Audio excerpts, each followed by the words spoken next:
مسجد کے ساتھ جو ملحق بحث ہے وہ کیا ہے کہ جن مقامات پہ نماز پڑھنا منع، پوری زمین کو مسجد بنا دیا گیا، اب کچھ مقامات میں نماز پڑھنے سے منع کیا گیا، ان میں سے ایک قبرستان ہے۔ قبرستان میں نماز نہیں پڑھنی، قبروں والی جگہ پہ۔ حضرت عائشہ رضی اللہ عنہ سے روایت ہے کہ اللہ کے رسول صلی اللہ علیہ وسلم فرمایا اللہ تعالیٰ یہود و نصارہ پہ لعنت کرے کہ انہوں نے اپنے انبیاء کی قبروں کو مسجدیں بنا لیا، یعنی انبیاء کی قبر کے اوپر مسجد بنا لیتے تھے۔ تو اس لیے قبر کے اوپر مسجد نہیں بنانی چاہیے، یا مسجد میں قبر نہیں بنانی چاہیے، وہ بھی ایک ہی بات ہوگی۔ اگلی روایت آ رہی ہے لا تصلوا الی القبور، قبروں کی طرف رخ کر کے نماز نہ پڑھو۔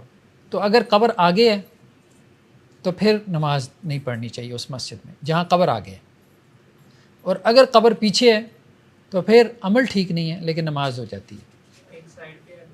ہاں وہی نا، تو آگے دیوار ہے، آگے قبر ہے،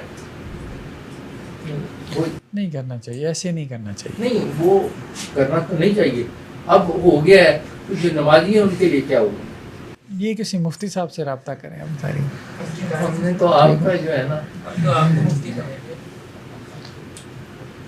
لیکن یہ تو وہی بات ہوئی کہ جب کرنے لگے تھے تو ہم سے پوچھا نہیں ہے، اب جب کر لیا ہے تو آپ کہتے ہیں کہ جی اب ہمیں مشکل سے نکالے۔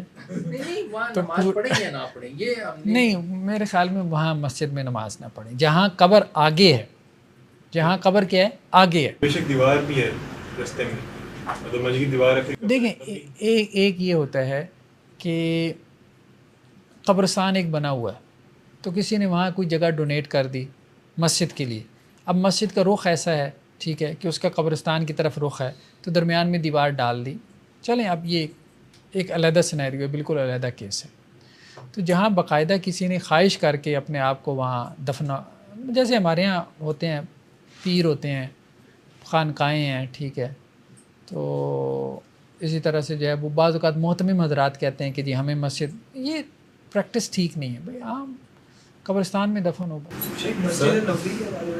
مسجد نبوی میں تو ہے، اب دیکھیں ایکسٹینشن اس کی بعد میں ہوئی ہے نا، وہ ایک مجبوری کے تحت مسجد نبوی کی ایکسٹینشن ہوئی ہے، شروع میں ایسا نہیں تھا کہ وہ قبر جو ہے وہ مسجد کا حصہ تھی، وہ تو آپ کو بھی پتہ ہے کہ حجرہ تھا، حضرت عائشہ رضی اللہ عنہ کا حجرہ تھا مسجد کے ساتھ جس میں اللہ کے نبی صلی اللہ علیہ وسلم کو دفن کیا گیا، حضرت ابو بکر بھی اسی حجرے میں دفن ہوئے، حضرت عمر بھی اسی حجرے میں دفن ہوئے تھے، بلکہ ان کی شہادت کے بارے میں یہی قصہ معروف ہے کہ انہوں نے حضرت عائشہ رضی اللہ عنہ سے اجازت چاہی تھی، ٹھیک ہے۔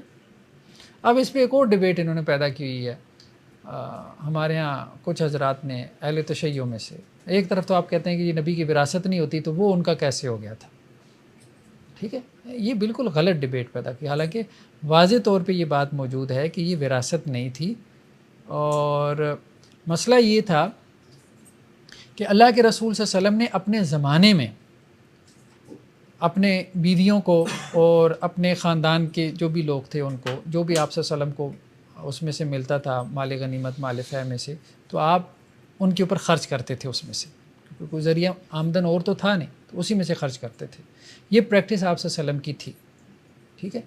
تو یہ کیا تھا، آپ یوں کہہ لیں کہ جی ایک طرح سے خرچ تھا جو آپ صلی اللہ علیہ وسلم کے اوپر آپ اس کی ذمہ داری محسوس کرتے تھے ایز اے فیملی ہیڈ کے طور پہ، جو آپ وہ خرچ اٹھاتے تھے اپنی فیملی کا، اور وہ مال غنیمت اور اس سے وہ پورا ہوتا تھا۔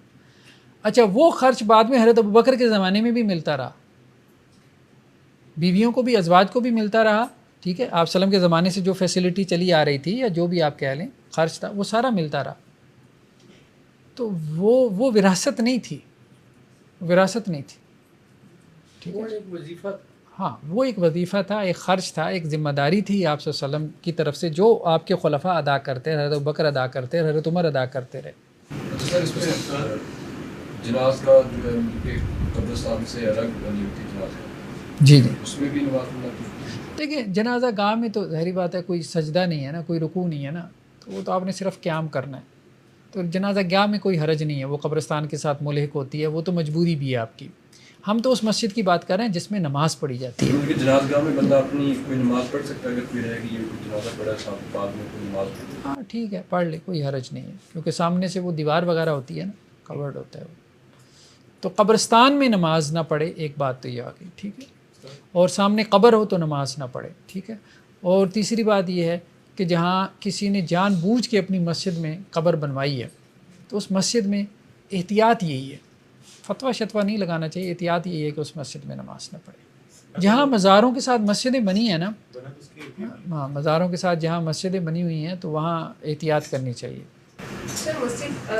وہاں نہیں نماز پڑھنی چاہیے، نماز اسی مسجد میں پڑھیں جہاں یہ بھی احتیاط ہے، دربار۔ فتویٰ نہیں ہے، ٹھیک ہے، بات احتیاط ہی ہے۔ اس کی وجہ یہ ہے نا کہ مزار پیچھے ہے نا، جی مزار پیچھے ہے، مسجد آگے ہے۔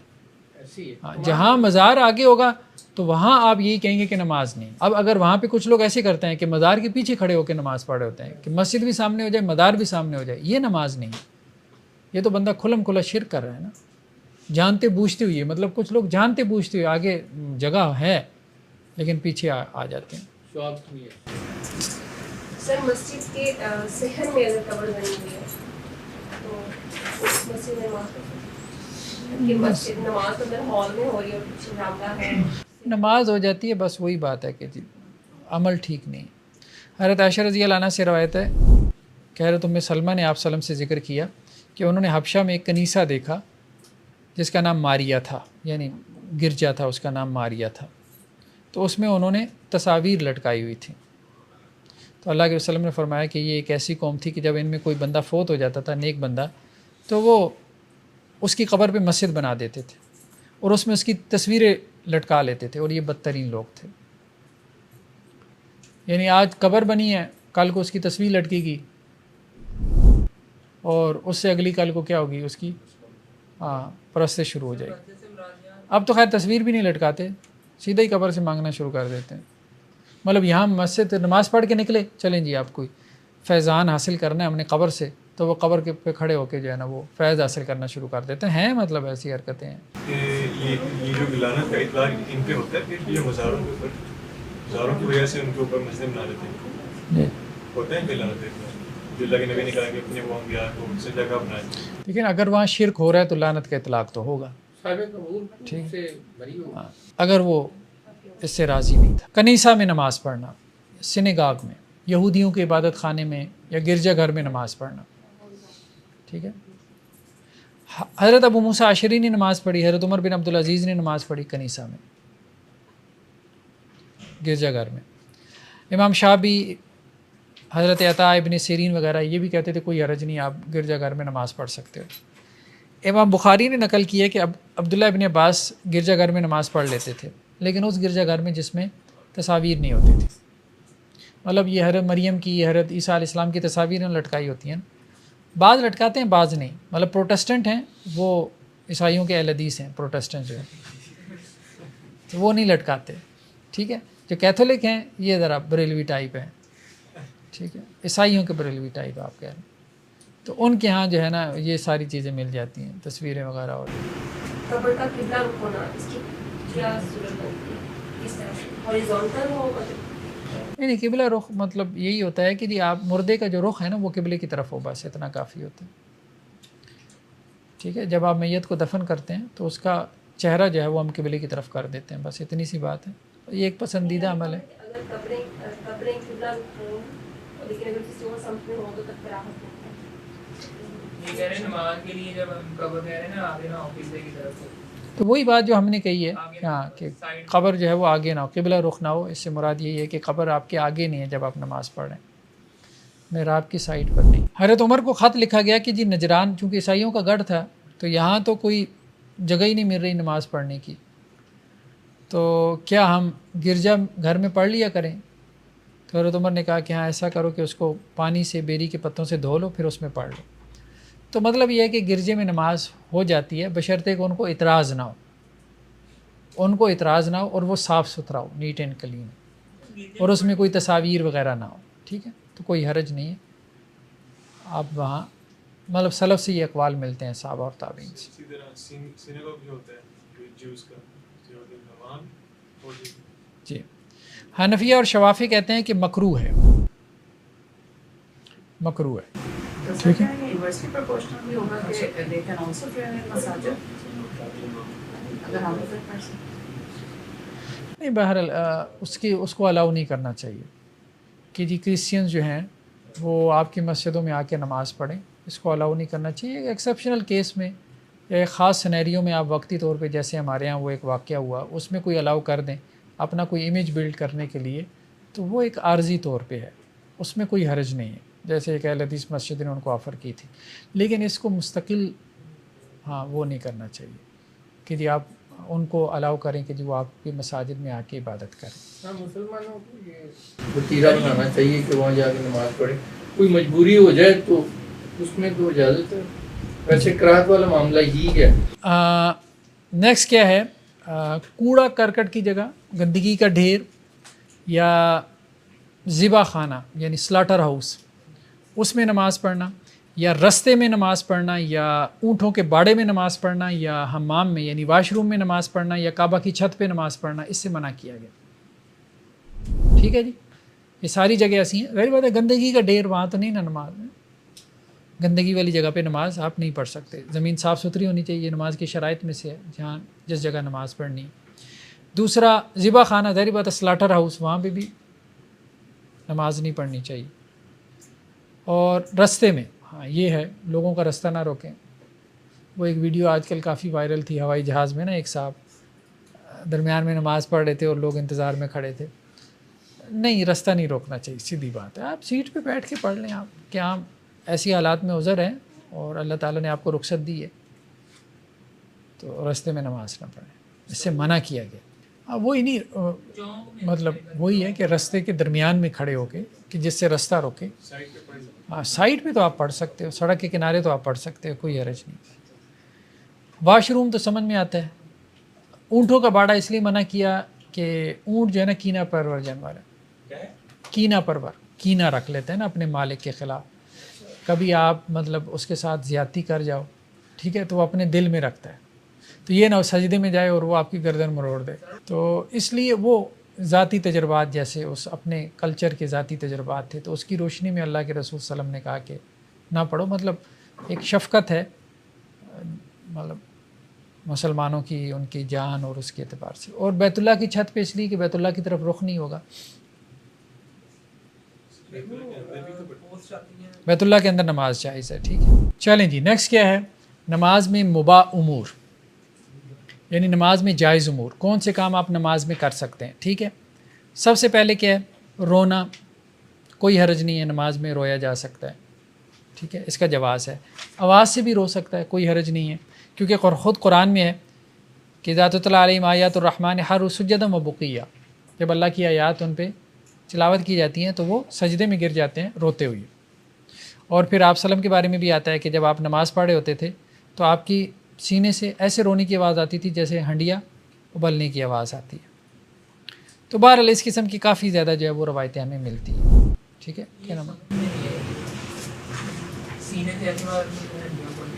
ہنڈیا جیسے جوش مارتی ہے نا تو ایسی آواز آتی ہے، تو ایسی رونے کی آواز آتی تھی کہ بندہ ہچکیاں لے، ہاں ہچکیوں کے ساتھ جیسے بندہ، جی ایسے ہی۔ اصل میں کتاب الصلاۃ بہت لمبا ہے، یہ ختم نہیں ہوگا اگر ہم نے اس کو نا جس طرح سے آپ سوالات لے کے چل رہے ہیں نا، تو ہم نے صرف نماز ہی پڑھنی ہے۔ ایک اور روایت میں ہے کہ حضرت عائشہ رضی اللہ عنہ سے کہ اللہ کے رسول صلی اللہ علیہ وسلم، مطلب سترے کے مسائل واضح ہیں، دیکھ لیں بس۔ حضرت عائشہ رضی اللہ عنہ سے ہے کہ آپ صلی اللہ علیہ وسلم مرض الموت میں اللہ کے رسول نے کہا کہ ابو بکر کو کھڑا کرو کہ وہ میری جگہ جو ہے وہ نماز پڑھائیں۔ تو حضرت عائشہ رضی اللہ عنہ نے کہا کہ اللہ کے وسلم وہ ذرا نرم دل ہیں تو وہ روئیں گے، ٹھیک ہے، نماز میں روئیں گے۔ تو اس پہ اللہ کے وسلم نے فرمایا کہ نہیں، ان کو کہو کہ نماز پڑھائیں، اور تم یوسف والی ہو، مطلب حضرت یوسف کے ساتھ جو خواتین تھیں نا وہ بھی ان کی زبان پہ کچھ اور تھا، دل میں کچھ اور تھا۔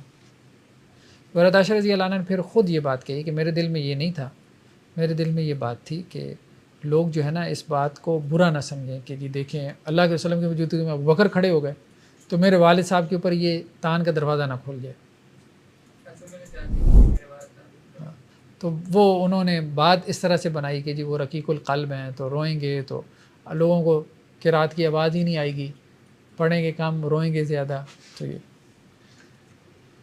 اس کا مطلب یہ کہ رونا جائز ہے، رونے کا جواز۔ اسی طرح یہاں پہ یہ کہہ رہے ہیں کہ حضرت عمر رضی اللہ عنہ ان کے بارے میں ملتا ہے کہ انہوں نے نماز پڑھائی اور ان کی آواز اتنی اونچی ہو گئی کہ لوگوں نے ان کی رونے کی آواز جو ہے وہ سنی۔ اچھا جی، ہاں یہ سورہ یوسف کی تلاوت کر رہے تھے، انما اشکو بثی و حزنی للہ. یہاں پہ پہنچے تو پھر لوگوں نے ان کے رونے کی آواز سنی. تو مطلب یہ ہے کہ رونے میں کوئی تکلف سے نہ روئے. جیسے ہمارے یہاں بعض قاری جو ہے نا، انہوں نے چونکہ ویڈیو کیمرے لگائے ہوتے ہیں نا، اور وہ پھر ریکارڈنگ یوٹیوب چینل پہ جانی ہوتی ہے، تو وہ پھر تکلف کر کے روتے ہیں. وہ بڑا عجیب لگتا ہے.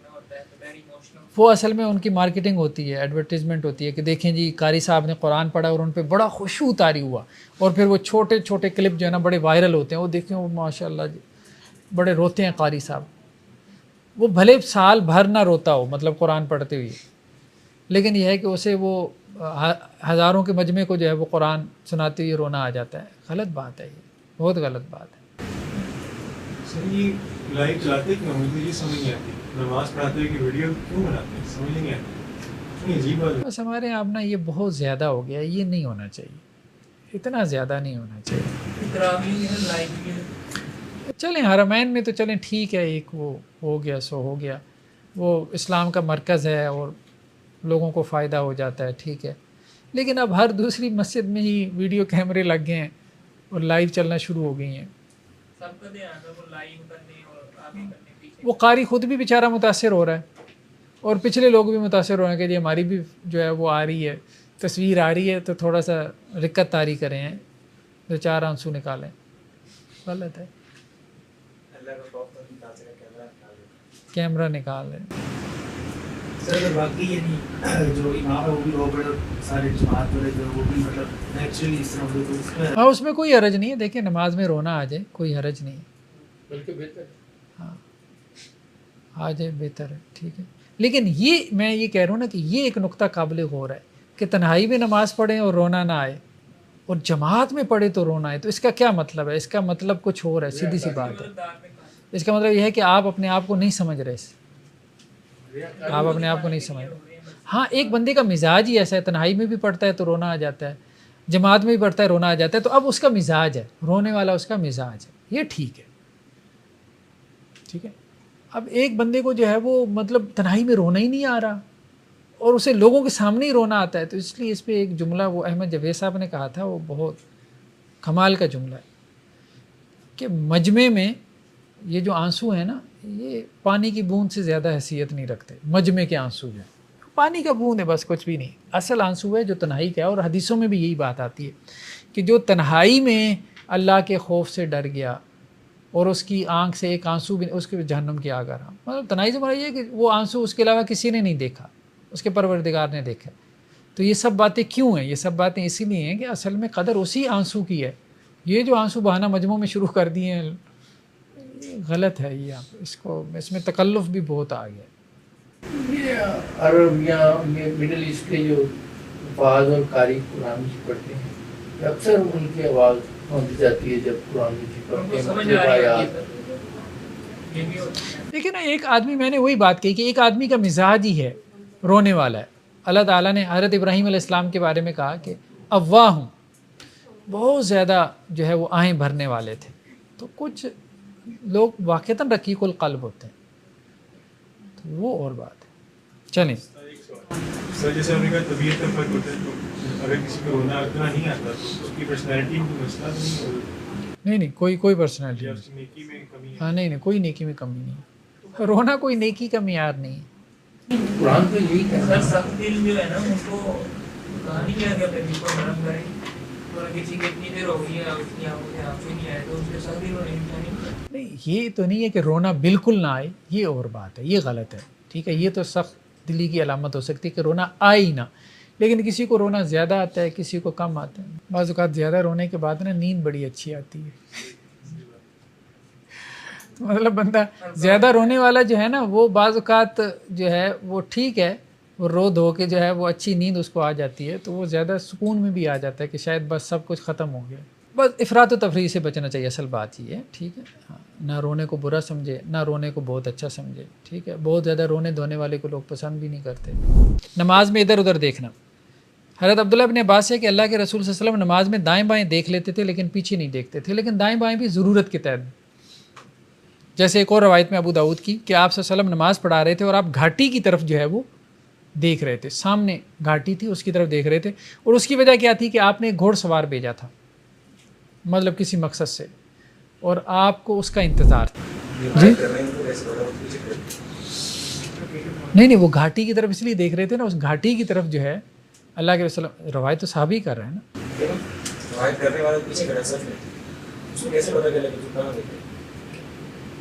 نہیں وہ ہو سکتا ہے کہ کوئی بعد میں نماز میں ملا ہو، ٹھیک ہے. اور ہاں، اور یہ بھی ہو سکتا ہے کہ وہ خود بھی جو ہے وہ التفات کر لیتا ہو، اسی بنیاد پہ کہ اللہ کے رسول التفات کرتے ہیں تو ہمیں بھی کر لینا چاہیے. التفات یعنی تھوڑا سا نظر اٹھا کے دیکھ لینا. حضرت انس سے ہے کہ وہ نماز کی حالت میں آنکھ اٹھا کے دیکھ لیتے تھے، ٹھیک ہے. تو مطلب یہ ہے کہ التفات چونکہ اللہ کے رسول صلی اللہ علیہ وسلم سے ثابت تھا تو اس لیے صحابہ بھی کر لیتے تھے، ضرورت کے تحت کرتے تھے، ٹھیک ہے.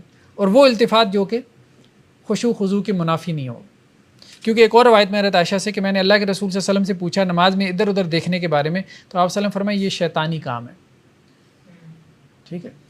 یہ شیطان کا حصہ ہے جو وہ بندے کی نماز میں سے لے لیتا ہے. ہاں فوکس ڈائیورٹ ہوتا ہے. ضرورت کے تحت دیکھنا. اب جیسے آپ کا بچہ ہے، اب وہ جو ہے نا جا رہا ہے ساکٹ میں انگلی ڈالنے کے لیے جا رہا ہے، ٹھیک ہے، چھوٹا بچہ ہے. اب آپ جو ہے نا نماز بھی پڑھ رہے ہیں تو آپ تھوڑا سا نا آنکھیں اٹھا کے دیکھ لیتے ہیں اس کو، تو اس میں کوئی حرج نہیں ہے کہ میں نماز توڑوں کہ نہ توڑوں. ہاں اگر آپ دیکھ رہے ہیں ظاہری بات ہے تو وہ آپ نماز توڑیں گے اور کیا کریں گے.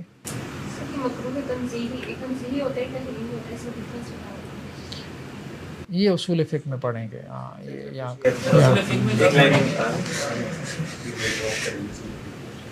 مکروہ تنزیہی مکروہ کو کہتے ہیں، بس آسان الفاظ میں.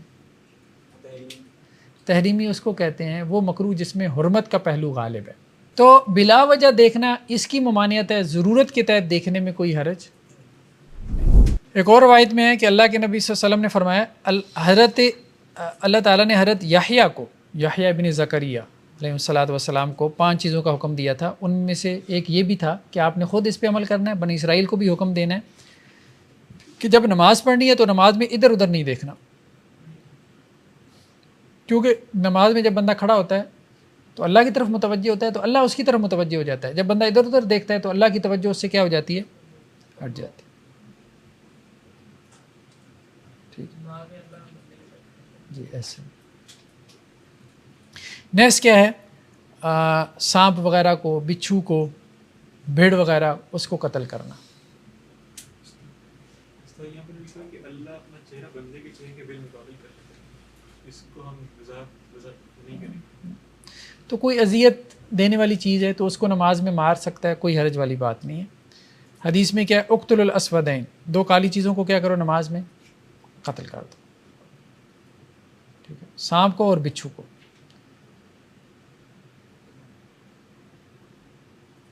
اسی طرح کوئی اور چیز ہے، بھیڑ ہے یا کوئی اور اذیت والی چیز ہے تو اس کو قتل کر سکتے ہیں، ٹھیک ہے.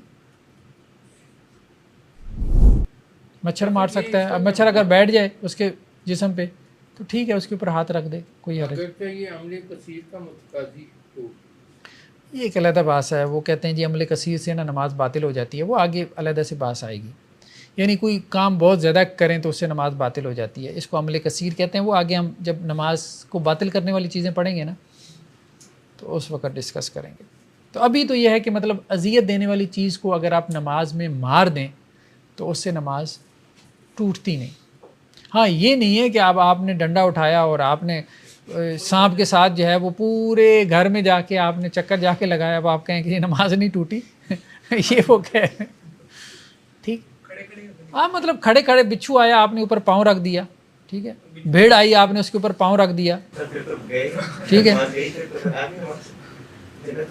تو ایسا ہے، مطلب جوتوں سمیت بھی نماز بندہ بعض اوقات پڑھ رہا ہوتا ہے نا، ننگا پاؤں تو نہیں نا رکھ. نیکسٹ کیا ہے، تھوڑا سا نماز میں چل لینا. تو اس میں کوئی حرج نہیں ہے، تھوڑا سا آپ چل سکتے ہیں. جیسے کوئی 2 لوگ نماز پڑھ رہے ہیں نا تو تیسرا آ کے ملتا ہے تو امام آگے ہو جائے، مقتدی پیچھے ہو جائے تو اس سے نماز نہیں ٹوٹتی، ٹھیک ہے.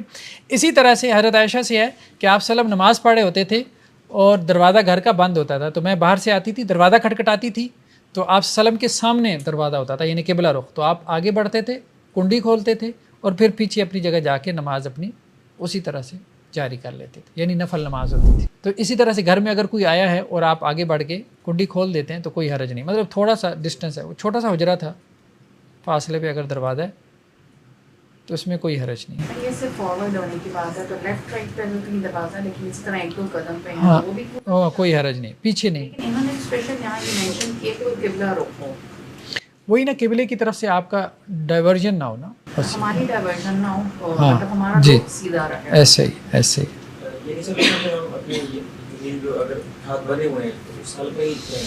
جی جی، مطلب 2-4 قدم اگر چل لیں نماز میں تو کوئی حرج نہیں، ٹھیک ہے، ضرورت کے تحت یہ بات ہے۔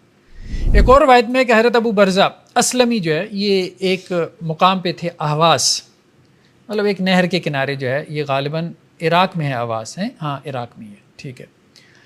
تو عراق میں وہ ایک جگہ پہ کسی دریا کے کنارے تھے، تو نماز کا وقت ہوا تو ان کے پاس گھوڑا تھا نا، تو گھوڑے کی لگام انہوں نے اپنے ہاتھ میں پکڑی ہوئی ہے، گھوڑے کو باندھنے کی جگہ بھی نہیں ہے، ٹھیک ہے۔ تو انہوں نے کیا کیا کہ گھوڑے کی لگام اپنے ہاتھ میں پکڑ کے نماز پڑھنا شروع کر دی۔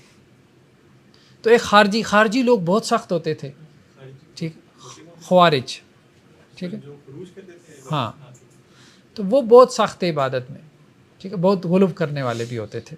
تو اس نے جب دیکھا ان کو تو اس نے کہا اس بڈھے کو دیکھو، ٹھیک ہے، کیسی نماز پڑھ رہا ہے، مطلب یہ نماز کوئی نماز ہے، گھوڑے کے وہ جو ہے وہ ہاتھ میں پکڑی ہے، گھوڑا آگے ہوتا ہے تو خود بھی آگے، گھوڑا پیچھے ہے تو خود بھی پیچھے، تو یہ کیسی نماز ہے؟ تو انہوں نے جب نماز ختم کی تو اسے کہا ادھر آؤ، دیکھو میں نے اللہ کے رسول صلی اللہ علیہ وسلم کے ساتھ 6, 7 یا 8 غزوات میں شامل رہا ہوں، ٹھیک ہے، اور اللہ کے رسول صلی اللہ علیہ وسلم کا معاملہ یہی تھا کہ آپ آسانی پیدا کرتے تھے۔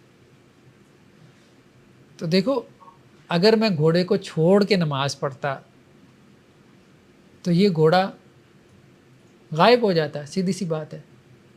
تو اس سے بہتر تھا کہ وہ جو پریشانی مجھے لاحق ہوتی تو میں اس کو اپنے ہاتھ میں اس کی لگام پکڑ کے نماز پڑھ لیتا، جس میں تھوڑا بہت مجھے پریشانی تھی لیکن وہ اس پریشانی سے کم تھی۔ تو ویسے بھی نماز میں فوکس نہیں رہنا تو فکر یہ رہنا کہ وہ رب آ جائے گا، وہ زیادہ پڑے گا۔ تو یہ ہے بہرحال، یہ کون سے دور کی خوارج سے؟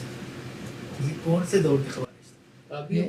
یہی مطلب صحابہ کا جو بعد کا دور تھا نا، حضرت علی کے دور میں پیدا ہو گئے تھے نا خارج۔ اس دور میں تو ایک طرح سے حالت جنگ میں تھے خوارج، اس وقت تو خوارج ایک طرح سے حالت جنگ، نہیں ہر وقت حالت جنگ میں نہیں رہے، ہاں ہر وقت حالت جنگ میں۔ استاد ایک سوال ہے، اگر آپ ایسے کھڑے ہوتے ہیں دروازے کے دھیانے پہ ہوتے ہیں، ایک لائن بن جاتی ہے، لوگ آپ کا انتظار کر رہے ہیں کہ یہ نماز پڑھ کے تو ہم گزریں، آپ آگے ہو جو ایک سب وہ گزر لیں، تھوڑا سا سائڈ پہ ہو جائے۔ ہاں ٹھیک ہے، سائڈ پہ ہو جائیں، کوئی حرج نہیں۔ نماز میں بچے کو اٹھا لینا کوئی حرج نہیں۔ حضرت ابو قتادہ سے ہے کہ اللہ کے نبی صلی اللہ علیہ وسلم امامہ بنت زینب کو نماز میں اٹھا لیتے تھے اور اپنے کندھے پہ بٹھا لیتے تھے، ٹھیک ہے، یعنی کندھے پہ بٹھا کے آپ صلی اللہ علیہ وسلم نماز پڑھائی۔ اور بعض روایتوں میں یہ بھی ہے کندھے پہ ایسے دونوں طرف جیسے روک کر کے، اور بعض روایتوں میں یہ بھی ہے کہ یہ فجر کی نماز تھی، جماعت کی نماز تھی۔ اب بچے نے کوئی جو ہے وہ ظاہری بات ہے پوچھ کے تھوڑا اٹھنا ہوتا ہے، تو بظاہر یہ بھی یہ ایک ہو سکتا ہے کہ حضرت زینب چونکہ فوت ہو گئی تھی نا آپ صلی اللہ علیہ وسلم کی موجودگی میں فوت ہو گئی تھی، تو یہ ایک پاسبلٹی ہے کہ یہ اس کے بعد کا واقعہ ہو اور بچی ڈسٹرب ہو، ٹھیک ہے، والدہ کی وجہ سے، اور اللہ کے رسول نے شفقت کی وجہ سے اس کو پھر اپنے ساتھ مسجد میں اٹھا کے لے آتے ہیں۔ تو یہ بات تو مطلب یہ ہے کہ کوئی ضرورت ہو تو بچے کو اٹھایا جا سکتا ہے۔ اب بچہ ماں کے بغیر ٹک ہی نہیں رہا تو اب ماں جو ہے وہ اس کو اٹھا کے نماز پڑھ لے، کوئی حرج نہیں۔ تو آپ صلی اللہ علیہ وسلم جب سجدے میں جاتے تھے تو اٹھا کے اس کو سائڈ پہ رکھ دیتے تھے، جب سجدے سے اٹھتے تھے تو پھر اس کو اٹھا کے اپنے کندھے پہ بٹھا لیتے تھے۔ سر یہاں پہ ایک واضح ہے کہ کندھے کے اوپر ہے، جو مدرس اٹھاتی ہیں وہ تو بازو پہ اٹھاتی ہیں۔ کوئی حرج نہیں ہے، بازو پہ بھی اٹھا سکتے ہیں، کوئی حرج نہیں۔ ہاں لیکن یہ نہیں ہے کہ بچہ آرام سے کھیل رہا ہے تو اس کو زبردستی اٹھا کے اب وہ بھی گئے پتہ نہیں کون سی سنت پوری کر رہے ہیں، مطلب وہ کھیل رہا ہے، وہ مطمئن ہے، ہم اس کو زبردستی اٹھا کے کندھے پہ بٹھائیں کہ جی میں سنت پوری کر رہا ہوں، یہ بھی ٹھیک نہیں۔ مطلب ایک وجہ ہے نا، ایک وجہ ہے، بچہ ڈسٹرب ہے تو ٹھیک ہے، آپ صلی اللہ علیہ وسلم نے ایک کام کسی وجہ سے کیا ٹھیک ہے آپ کے پاس بھی اگر کوئی وجہ ہے تو آپ اس وجہ سے وہ کام کر لیں. ٹھیک یہ بات. حضرت عبداللہ بن شداد سے وہ اپنے والد سے نقل کرتے ہیں کہ آپ سلم ظہر یا عصر کی نماز کے لیے آئے اور آپ کے ساتھ حضرت حسن یا حسین تھے رضی اللہ عنہ. تو آپ صلی اللہ علیہ وسلم نے جو ہے وہ نماز کے لیے تکبیر کی اور بہت لمبا سجدہ کیا. تو وہ کہتے ہیں کہ میں نے سار اٹھا کے دیکھا کہ کیا معاملہ ہو گیا, سجدے سے ہی سار اٹھا کے تھے. مطلب وہ ڈر گیا نا کہ آپ سلم کی روح تو قبض نہیں ہو گئی. ٹھیک ہے تو یہ تو میں نے دیکھا کہ آپ سلم سجدے میں ہی ہیں, تو پھر سجدے میں چلا گیا. تو پھر جب آپ کی نماز مکمل ہو گئی تو پھر لوگوں نے پوچھا بھی کہ اللہ کے رسول اتنا لمبا سجدہ تھا. تو آپ سلم فرمایا کہ وہ اصل میں چونکہ میرے کمر کے اوپر سوار ہو گئے تھے تو مجھے لگا کہ اب یہ اپنا شوق پورا کر لیں. ٹھیک ہے اپنی حاجت پوری کر لے, حتیٰ یقضی حاجت ہو. تو مطلب بچہ جو ہے وہ اس کو گود میں اٹھا لینا کوئی حرج والی بات نہیں. یہاں سے یہ بھی تو نہیں کرتے کہ بچوں کو مسجد میں لے کے آنے کا. ہاں لایا جا سکتا ہے. مالکیہ کہتے ہیں کہ یہ منسوخ ہیں, لیکن یہ بہرحال یہ روایتیں منسوخ ہونے کی کوئی دلیل نہیں ہے. یہ بعد نے یہ بھی کہا کہ یہ نبی کریم صلی اللہ علیہ وسلم کے ساتھ خاص ہیں. تو بہرحال یہ بات بھی. نماز میں سلام کا جواب دینا اشارے سے, ہاں روایتیں ملتی ہیں اشارے سے جو ہے وہ جواب آپ سلم نماز میں سلام کا دے دیتے تھے. ٹھیک ہے کبھی سر سے دیتے تھے اور کبھی ہاتھ سے, یعنی سر سے بھی ایسے دے دیا, ہاتھ سے جیسے انگلیوں سے دے دیا. ٹھیک ہے اور کبھی پورا ہاتھ اٹھا کے دے دیا. ٹھیک ہے صحیح جواب کا وہ سلام کرنے والے کو نہیں پتہ چلے گا. سب کو پتہ ہوتا تھا نا, نماز میں جب کلام منع کر دیا گیا تو سب کو پتہ تھا کہ جی اب اسی سے جواب آتا ہے, اشارے سے ہی آتا ہے. حضرت بلال سے ہے کہ اللہ کے نبی صلی اللہ علیہ وسلم جو ہے وہ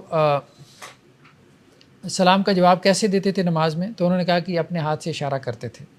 حضرت انس سے بھی ہے کہ آپ سلم نماز میں ہاتھ سے اشارہ کر لیا کرتے تھے.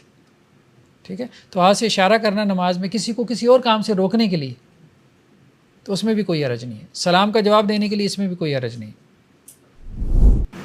ٹھیک ہے سر کوئی خود سے جا کے کسی نماز پڑھتے ہوئے شخص کو سلام کرے, سلام کیا جا سکتا ہے, کوئی حرج نہیں. سر لیکن ہم سلام کا تو جواب دیتے ہیں علیکم السلام, تو نماز کے دوران ہم پھر ورڈس تو نہیں بولیں گے, صرف ہاتھ سے اشارہ دے رہے ہیں. ہاتھ سے اشارہ دے رہے جی, نماز میں جو ہے وہ سلام کا جواب نہیں دیتے. تسبیح اور تصفیق یعنی سبحان اللہ کہنا یا تالی بجانا الٹے ہاتھ سے ایسے. تو مردوں کے لیے سبحان اللہ کہنا ہے اگر امام غلطی کرے, اور عورتوں کے لیے تالی ہے. ہاں اگر کسی کو متوجہ کرنا ہو, اکیلے نماز پڑھ رہے ہیں گھر میں, تو کسی بچے کو متوجہ کرنا ہے, کسی اور کو عموماً تو کھنگورا مار کے توجہ جو ہے وہ کھانسی کے ذریعے سے جو ہے وہ توجہ دلائی جاتی ہے, لیکن اصل طریقہ یہ ہے سبحان اللہ کہہ کے یا اس طرح سے, تو اس طرح سے مطلب متوجہ کیا جا سکتا ہے, کوئی حرج نہیں. ٹھیک ہے نماز میں اس کی اجازت ہے.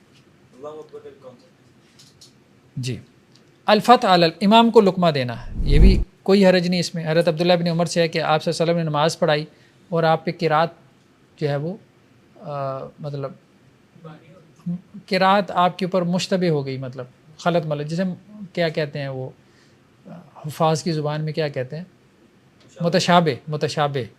متشابہ ہو گئی ہیں. تو پھر آپ صلی اللہ علیہ وسلم نے نماز کے بعد حضرت ابی سے کہا, وہ چونکہ قراء میں سے تھے, کہ کیا آپ ہمارے ساتھ نہیں تھے؟ انہوں نے کہا جی ہاں میں تھا. تو آپ صلی اللہ علیہ وسلم فرمایا تم نے ہمیں لقمہ کیوں نہیں دیا؟ تو بہرحال مقتدی کو لقمہ دے دینا چاہیے, اس کا بھی جواز ہے. ٹھیک ہے اس سے نماز نہیں ٹوٹتی. چھینک آ جائے تو اس کے اوپر الحمدللہ کہنا, ٹھیک ہے, یا کسی نعمت کا شکر ادا کرنا تو کر سکتا ہے, نماز میں الحمدللہ کہہ سکتا ہے, کوئی حرج نہیں. حضرت جو ہے وہ رفاع سے روایت ہے, وہ یہ کہتے ہیں میں نے آپ صلی اللہ علیہ وسلم کے پیچھے نماز پڑھی تو مجھے چھینک آ گئی, میں نے کہا الحمدللہ حمدن کثیرن طیبا مبارکن فی کما یحب ربنا ویرضا. تو آپ صلی اللہ علیہ وسلم نے نماز کے بعد کہا کہ کون تھا جس نے یہ بات کہی؟ تو کوئی بھی نہیں بولا. پھر آپ نے دوسری مرتبہ کہا, کوئی بھی نہیں بولا. پھر تیسری مرتبہ کہا تو پھر حضرت نے کہا کہ جی میں تھا. تو آپ صلی اللہ علیہ وسلم فرمایا کہ میں نے 30 سے زیادہ فرشتوں کو دیکھا جو یہ کلمات اللہ کی طرف لے کے جا رہے تھے, یعنی اللہ کو سب سے پہلے یہ کلمات پہنچائیں, اللہ کو یہ کلمات اتنے پسند آئے. تو مطلب نماز میں آپ کر سکتے ہیں, کوئی حرج نہیں.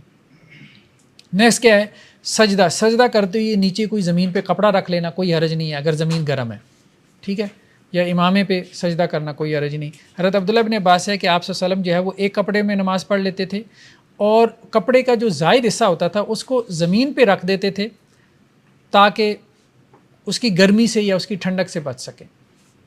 ٹھیک ہے, تو اتنی سہولت جو ہے نماز میں حاصل کرنے میں کوئی حرج نہیں ہے. ٹھیک ہے. اچھا جی, کچھ اور بھی اعمال انہوں نے ذکر کیے ہیں کہ آپ وسلم کے سامنے حضرت عائشہ رضی اللہ عنہا لیٹی ہوتی تھیں اور آپ جیسے رات تہجد کی نماز پڑھ رہے ہوتے تھے, تو چونکہ حجرہ وہ چھوٹا تھا تو اللہ کے رسول صلی اللہ علیہ وسلم ان کی ہاتھ لگاتے تھے, ٹھیک ہے, ان کے پاؤں کو, اور وہ اپنی ٹانگیں سمیٹ لیتی تھیں. پھر آپ سجدہ کرتے تھے اور پھر جب آپ قیام کے لیے کھڑے ہوتے تھے تو پھر وہ اپنی ٹانگیں جو ہے وہ پھیلا لیتی تھیں. تو مطلب اس کی سترہ والا کیا رہے گا پھر, وہ تو یہی ہوتا ہے نا کہ درمیان میں کوئی چیز رکھ لینا. کیا مطلب؟ یہ جو کہ کوئی چیز نماز نہیں نہیں, وہ تو آگے گزرنے کے لیے ہے نا, گزرنے کے لیے. اس حدیث سے یہ بھی کہتے ہیں نا کہ ٹچ کرنے سے وضو نہیں ہوتا. جی عائشہ کو ٹچ کیا تو وضو نہیں ہوتا. ہاں, اس سے وضو نہیں ٹوٹتا, یہ بات بھی ہے. ٹھیک ہے. ایک اور روایت میں ہے کہ بنو عبد المطلب کی 2 لونڈیاں جو ہے وہ آپ کے پاس آئیں گھر میں, اور وہ دونوں آپس میں لڑ رہی تھیں اور آپ نماز پڑھ رہے تھے. تو آپ نے درمیان میں نا ایسے کر کے نا دونوں کو چھڑوا دیا, مطلب گتھم گتھا جیسی ہوئی. تو اگر گھر میں کوئی 2 لڑ پڑے آپس میں بچے اور آپ کے قریب ہیں اور آپ نماز پڑھیں تو درمیان میں ہاتھ وغیرہ آگے کر کے ان کو, اس کو ادھر دھکیل دیں, اس کو ادھر دھکیل دیں, تو اس میں کوئی حرج والی بات نہیں, یہ کام کیا جا سکتا. ایک اور روایت میں ہے کہ ایک غلام آپ وسلم کے پیچھے سامنے سے گزرنا اس نے چاہا, آپ نماز پڑھ رہے تھے تو آپ نے اس کو ہاتھ کے اشارے سے کیا کیا, روک دیا, بھائی سامنے سے نہ گزرو, میں نماز پڑھ رہا ہوں. تو وہ رک گیا نا, پیچھے ہو گیا. پھر ایک اور مرتبہ ایک لونڈی جو ہے وہ آپ کے سامنے سے اس نے گزرنا چاہا تو اللہ کے رسول نے ایسے ہاتھ کیا تو وہ آگے سے گزر ہی گئی. تو آپ صلی اللہ علیہ وسلم فرمایا کہ بس یہ مطلب یہ اپنے اس میں مگن ہے. نماز میں پھونک مارنا, اس میں نماز میں پھونک مارنا وہ جیسے ہوتا زمین پہ کنکریاں وغیرہ ہوتی تھی تو وہ پھونک مار کے کنکریاں ہٹا دیتے تھے, تو ایک آدھ دفعہ ایسا کر لے تو کوئی حرج نہیں ہے. اسی طرح نماز میں کھانسی کرنا, اس میں بھی کوئی حرج نہیں ہے.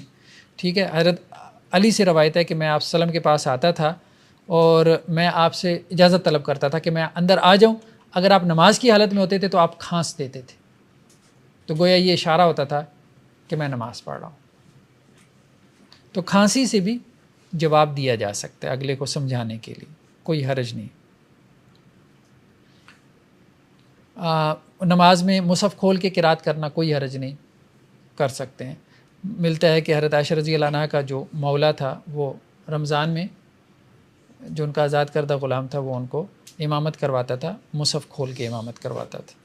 ترجمے والا مصحف کھول سکتے ہیں, یعنی ورڈ بائی ورڈ نہیں, اس سے جو ہے وہ اوائڈ کریں. جی جی.